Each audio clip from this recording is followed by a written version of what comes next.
बिस्मिल्लाहिर्रहमानिर्रहीम। नाज़रीन, साबिर शाकिरी की तरफ से आप सबको अस्सलाम वालेकुम। आज आपसे थोड़ा सा गुफ्तगू करते हैं ख़ास तौर पे मिडल ईस्ट और इंडिया, ईरान और पाकिस्तान के बारे में। आपको मालूम है कि ईरान के जो साइंसदान हैं उनको कत्ल कर दिया गया था और वो किया था, उन्होंने इल्ज़ाम आयद किया था कि ये इज़राइल का काम है और इज़राइल ने यह काम किया है और उसके बाद से ताल्लुकात कशीदा थे और कुछ भी हो सकता था और ईरान की तरफ से बहुत ऐलान भी किए गए थे, दावे भी किए गए थे। लेकिन अब लगता यह है कि सूरत हाल डिफ्यूज़ हो रही है और सूरत हाल ये सारा मलबा जो है वो इज़राइल पे डाला जा रहा है और प्रेसिडेंट ट्रंप पे, यानी कि ट्रंप इंतज़ामिया ने इज़राइल से मिलके ये कार्रवाई की और अब ईरान जो है वो थोड़ा सा पीछे हटता जा रहा है। वो कैसे पीछे हट रहा है ये आपको बताते हैं कि एक तो ईरानी सदर है जनाब, उनका स्टेटमेंट आया है और न सिर्फ स्टेटमेंट आया बल्कि उन्होंने एक बयान दिया और उन्होंने ये कहा है कि ये जो साइंसदान फ़खरीज़ादा का जो कत्ल किया गया था वो इज़राइल की प्लानिंग थी कि किसी भी तरीके से जंग छिड़ जाए और इसके पीछे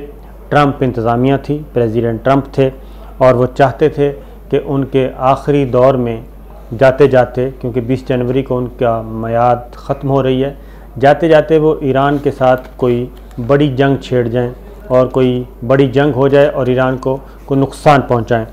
उन्होंने कहा कि ये आखिरी दिनों में उन्होंने ये हरकत की और हमारे पास इत्तलात सारी मौजूद हैं कि किस तरीके से ट्रंप इंतज़ामिया ने ये सारा काम किया और इसमें इज़राइल जो है उनसे मिला हुआ था। लेकिन वो ये भी फरमा रहे हैं कि अब चूँकि प्रेसिडेंट ट्रंप जो हैं वो जा रहे हैं और लगता ये है कि कुछ बैकडोर चैनल पे ऐसी एक्टिविटीज़ हुई हैं कि ईरान को भी कुछ हौसला दिया गया है जो बाइडन इंतज़ामिया की तरफ से कि जनाब आप ज़रा हौसला रखें, क्योंकि प्रेसिडेंट ट्रंप की जो पॉलिसी थी टुवर्ड्स ईरान वो काफ़ी हार्श थी और टफ़ टाइम दे रहे थे। लेकिन जो बाइडन जो हैं वो आके उसको रिव्यू करना चाह रहे हैं और ईरान के साथ दोबारा बराह रास्त बातचीत और जो जौहरी अदम फैलाव का जो माहिदा था ईरान से मुताल्लिक, उस पे भी दोबारा एंगेज करना चाह रहे हैं, उस माहिदे को क्या कहना चाहिए, बहाल करना चाह रहे हैं। तो इसलिए ये ऐसा लग रहा है कि चीज़ें कोई थोड़ी सी चेंज हो रही हैं और बैकडोर चैनल पे कुछ ना कुछ ऐसी एक्टिविटीज़ हुई हैं जिसकी वजह से अब ये इस तरह की स्टेटमेंट्स आ रही हैं। उसको मैं आगे बता देता हूँ, क्योंकि पहले तो ये बहुत ज़्यादा हो गया था मामला कि शायद हम हमला भी कर सकते हैं और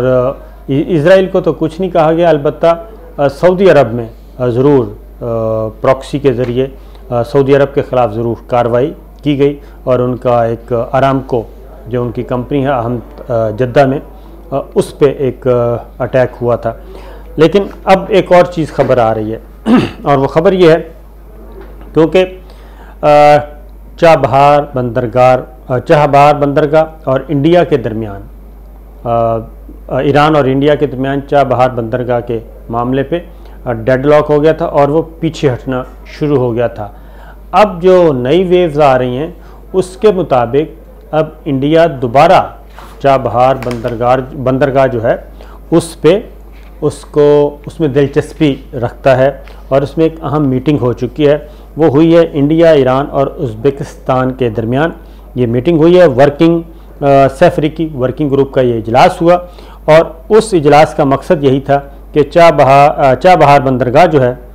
उसको मुश्तरका तौर पे तीनों मुल्क जो हैं वो इसको चलाएं और उसको एक्टिवेट करें और उसके इस चाबहार बंदरगाह को तिजारत और नकलो हमल और इलाक़ाई राब्ते के लिए तीनों मुल्क मिलके ये काम करें। और उसमें ये काफ़ी अरसे के बाद, क्योंकि दरमियान में जो एक एग्रीमेंट, एक ख़बरें आई थी, वो ख़बरें ये थी कि चाइना जो है वो इसको ले रहा है और इंडिया से ईरान वापस ले चुका है या लेगा, क्योंकि ईरान और इंडिया के दरमियान काफ़ी इख्तलाफात पैदा हो गए थे और वो 25 साल का एग्रीमेंट एक अलग है और ईरान ने CPEC को भी ज्वाइन कर लिया था, और वो भी एक अभी तक मौजूद है कि अब CPEC जो है वो ईरान, पाकिस्तान, चाइना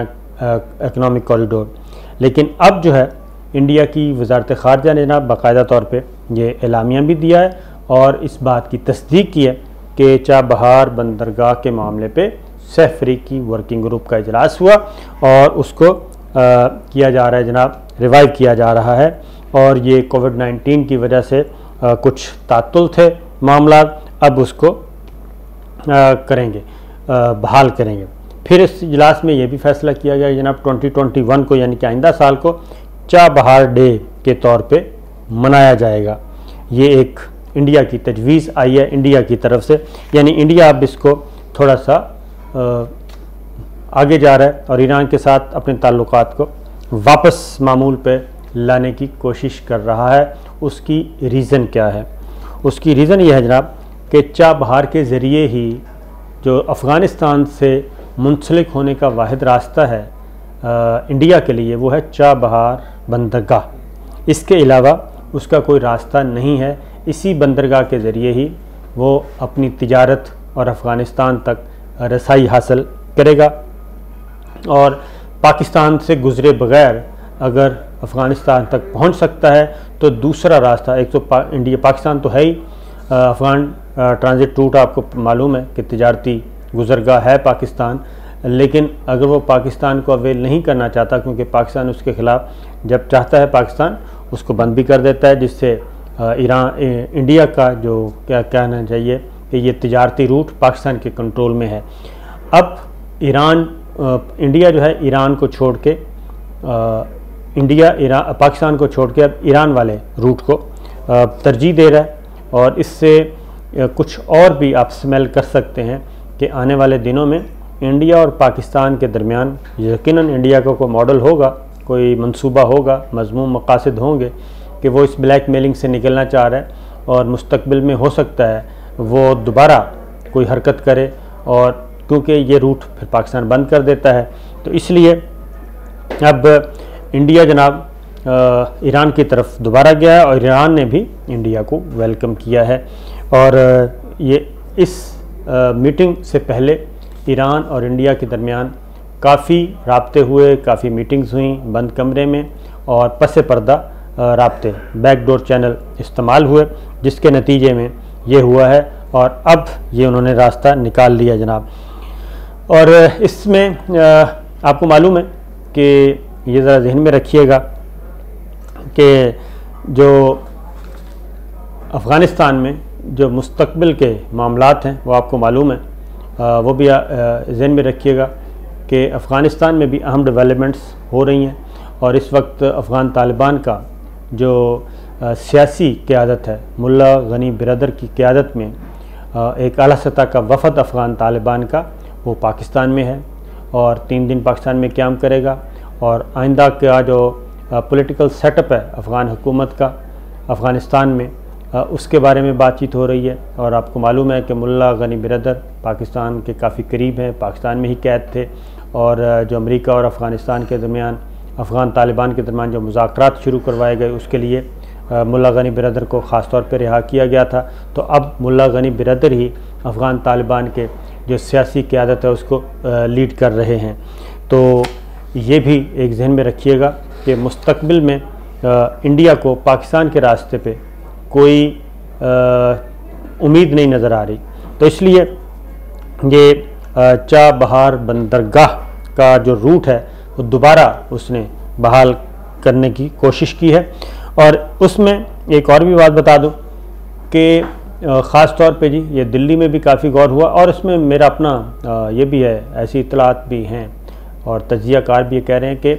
ये सिर्फ ईरान को ही मैसेज नहीं हुआ, ईरान और अमेरिका के दरमियान में ही जो बाइडन इंतज़ामिया नहीं कर रही, बल्कि इंडिया को भी अमेरिका ने भी ये मैसेज यकीनन दिया होगा कि जनाब आप ईरान को खाली मत छोड़ें, और अगर आपने चाइना का मुकाबला करना है तो ईरान जो है वो एक अहम मुल्क साबित होगा मुस्तकबिल में। तो लिहाजा चाइना के साथ अगर आपने मुकाबला करना है तो फिर ज़रा ईरान के साथ मामला ठीक करें। तो उसके बाद ही ये चीज़ें कुछ हुई हैं, वरना तो प्रेसिडेंट ट्रंप ट्रंप इंतज़ामिया के कहने पे ही ईरान से इंडिया दूर हो रहा था, क्योंकि ईरान पे पाबंदियां लगाई हुई थी। और इसलिए अब सिचुएशन जो चेंज हो रही है, आप समझ रहे होंगे कि उसकी वजह से ये नई सफ़बंदी हो रही है। इसके अलावा जनाब, जो international north south transport corridor है, इसमें इंडिया है, ईरान है, अफ़गानिस्तान है, आर्मीनिया है, अज़रबैजान, रूस, वस्ती एशिया और यूरोप के दरमियान जो माल बरदार ट्रैफिक के लिए बहरी जहाज़, रेल और रोडवेज़ का 7,200 किलोमीटर तवील नेटवर्क है जी। इंडिया जो है वो इस शुमाल जनूब में वाक़ राहदारी में शराकतदार है और चाबहार इसमें एक अहम नुक्ता है। इस नुक्ता नज़र से भी चाबहार जो है वो इंडिया के लिए इम्पॉर्टेंट है। अब ये जैसे हमारा सी पैक है, इसी तरीके से ये नॉर्थ साउथ जो है, international north south transport corridor जो है, INSTC इसको कहते हैं, ये एक अलग इक़्तिसादी राहदारी है जिसमें इंडिया है, ईरान है, अफ़गानिस्तान, आर्मीनिया, अज़रबैजान, रूस और वस्त एशिया और यूरोप के दरमियान राब्ते का एक तिजारती गुज़रगाह है। और उसके लिए भी ज़रूरी है कि चाबहार बंदरगाह जो है वहाँ पे इंडिया मौजूद रहे। अदरवाइज़ अगर वो भी चाइना के कंट्रोल में चला जाता है तो फिर आप खुद सोच लें कि क्या होगा। लेकिन ये जहन में रखिएगा कि ईरान, आपको मालूम है कि चारों तरफ खेलता है विकेट के, तो ईरान ने चाइना को भी इंगेज किया हुआ है और चाइना और ईरान के दरमियान भी बातचीत चल रही है, क्योंकि चाबहार बंदरगाह को चाइना जो है वो सी पैक का हिस्सा बनाना चाह रहा था और चाबहार और ग्वादर को आपस में लिंक करना चाह रहा था। ये ज़हन में रखिएगा, ये एक चाइना का अलग प्रोजेक्ट है और इसमें तब्दीली अब आ रही है बदलती हुई अमरीकी इंतज़ामिया की वजह से, क्योंकि नई अमरीकी इंतज़ामिया ईरान के साथ भी अपने ताल्लुकात को रिवाइज़ करना चाह रही है और इंडिया के साथ भी रिवाइज़ करना चाह रही है। और जो बाइडन वो वाली रियायतें शायद मोदी को ना दें जो कि मोदी सरकार अदरवाइज़ जो ट्रंप इंतज़ामिया से ले रही थी, अब शायद उतना फ्री हैंड ना मिले, क्योंकि जो बाइडन इंतज़ामिया जो है वो ज़हन में रखिए कि इंसानी हकूक़ के हवाले से इंडिया में जो कुछ हो रहा है मिनॉरिटीज़ के हवाले से, उस पर काफ़ी कंसर्न्स हैं और उसमें टफ़ टाइम देने का ख़दशा मौजूद है। इसलिए इंडिया भी ज़रा अपने आप को थोड़ा सा लिबरल कर रहा है और इंडिया के अंदर भी ये बहुत बड़ी आवाज़ मौजूद है इस वक्त भी कि जनाब आप तमाम पड़ोसी मुल्कों के साथ अपने ताल्लुकात कशीदा करते जा रहे हैं और अमेरिका के साथ ताल्लुकात बेहतर बनाने जा रहे हैं। कोई ना कोई ऐसा रास्ता ज़रूर रखें कि अगर कोई मुश्किल वक्त आए और अमेरिका हमें छोड़ के जाए तो यहाँ पे हम हर तरफ से मार ना खाएं, कोई ना मुल्क ऐसा होना चाहिए। तो लिहाजा ये बात ध्यान में रखिएगा कि ये ये बिला वजह यानी कि ये डेवलपमेंट नहीं हुई, इसमें यकीनन पसे पर्दा कुछ ऐसे अवामिल हुए हैं, कुछ राब्ते हुए हैं जिसकी वजह से इंडिया और ईरान जो है वो दोबारा करीब आ रहे हैं, जबकि चाबहार बंदरगाह से बिल्कुल वो निकल चुके थे। और चाबहार बंदरगाह जी ये है क्या? ये शाह कलंदरी और शाहिद बहश्ती ये दो बंदरगाहें हैं, दो बंदरगाहों को मिलाएं तो ये चाबहार बंदरगाह बनती है, लेकिन ये कैपेसिटी के एतबार से बहुत बड़ी नहीं है। अगर ग्वादर के साथ कंपेयर करें तो कोई कंपैरिजन ही नहीं है ग्वादर का। तो ग्वादर बंदरगाह जो है वो तो एक आलमी मयार की बंदरगाह है और इसमें ये जो दोनों बंदरगाहें मैंने बताई है जिसको चाबहार बंदरगाह का नाम दिया जाता है, इसमें है शाहिद कलंदरी और शाहिद बहश्ती। तो इसमें टोटल 5 दोनों में 5-5 बर्थ हैं जी टोटल। और इसके अलावा इसको जवाहरलाल नेहरू पोर्ट ट्रस्ट और गुजरात के कांडला पोर्ट ट्रस्ट के साथ मुश्तरका मंसूबा भी इसके साथ लिंक किया गया। तो इंडिया के साथ इसके काफ़ी हैं जी मामला। तो ये थी एक मैंने कहा आपसे शेयर कर लूँ कि ये इंडिया, ईरान और उज़्बेकिस्तान के दरमियान ये चीज़ें एक दोबारा से वर्किंग ग्रुप फाल हुआ है। और उज़्बेकिस्तान इसमें क्यों शामिल है ये भी सुन लें। उज़्बेकिस्तान पहले से ही जी चाबहार बंदरगाह को ये बहरे हिंद में दाखिले की एक राहदारी उसके पास जो है वो यही चाबहार है। तो इसलिए उज़्बेकिस्तान भी इस सह अफ्रीकी ग्रुप का हिस्सा है। तो जनाब अब तक के लिए इतना ही। ये एक नई डेवलपमेंट्स मैंने कहा आपसे शेयर कर लूँ। अच्छा, ये जो मैंने आपको बताया ये डेवलपमेंट, उसमें एक और चीज़ भी है। उसमें है कि ये ईरानी सदर ने यह भी कहा है कि जो बाइडन के आने से ज़्यादा दहशतगर्द ट्रंप के जाने की खुशी है। तो जो मैं आपको बता रहा हूँ कि कुछ चीज़ें जो हो रही हैं वो इसलिए भी हो रही हैं, ईरान और इंडिया जो आपस में करीब हो, उसमें यकीनन बैकडोर चैनल पे जो डेवलपमेंट्स हो रही हैं 20 जनवरी के बाद जो सिचुएशन तब्दील होगी वो ख़ास तौर पे। और ये बात सदर, वो तो एक स्टेटमेंट था, अब ये सदर रूहानी जो हैं ईरान के, वो उन्होंने अपने काबीना से ख़िताब किया है और काबीना से ख़िताब में उन्होंने डोनाल्ड ट्रंप को एक दहशतगर्द करार दिया है और लाक़ानूनियत वाला अमरीकी सदर कहा है। और उन्होंने कहा है कि उन्हें तवक्को है कि नई इंतज़ामिया जो है उनके साथ मामलात बेहतर होंगे। और